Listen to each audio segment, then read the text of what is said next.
ಒಬ್ರು ఎవరైనా ఒక్కరు ದೇವರ ಹತ್ರ ಬಂದು ನಾನು ಕೆಟ್ಟೋದವನ್ನವನು ಒಬ್ಬರಾದ್ರೂ ತೋರಿಸಿ. దేవుని దగ్గర వచ్చి నేను చెడిపోయినానని ఎవరైనా ఒక్కరైనా వచ్చి చెప్పండి.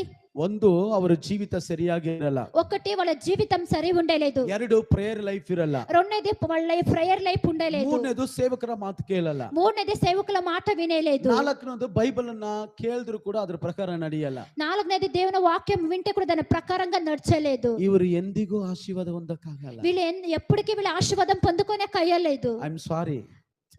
ನಿಮ್ಮಲ್ಲಿ ಯಾರಾದ್ರೂ ಈ ತರ ಇದ್ರೆ మీలో ఎవరైనా ఇలాగే ఉంటే ತಿದ್ದುಕೋಬೇಕು. మిమ్మల్ని తిద్దుకోండి. ಕೆಲಸದ ಹತ್ರ ಬೈಬಲ್ ಎತ್ಕೊಂಡು ಹೋಗಿ. పని దగ్గర బైబిల్ తీసుకోపోండి. ತಪ್ಪೇನಿಲ್ಲ. తప్పు లేదు. ಇವಾಗ ನೀನ್ ಟೈಲರ್ ಕೆಲಸ ಮಾಡ್ತಾ ಇದೀಯಾ? మీరు టైలర్ పని చేస్తా ఉండారా? ಒಂಥರ ನಿದ್ದೆ ಬರಂಗ ಆಗುತ್ತೆ. ఒకతర నిద్ర వచ్చేలాగా అవుతుంది. ಯಾಕೋ ಒಂಥರ ಶರೀರ ಬಾಧೆ ಅನಿಸ್ತದೆ. శరీర బాధ అనిపిస్తుంది. ಒಂದ್ ನಿಮಿಷ ಮೊಣಕಾಲಾಕು. ఒక నిమిషం మొణకాలేయండి. ಪ್ರೇಯರ್ ಮಾಡು. ప్రేయర్ చేయండి. ತಪ್ಪೇನಿಲ್ಲ. తప్పు లేదు. ಅಯ್ಯೋ ಕಸ್ಟಮರ್ ಅವನು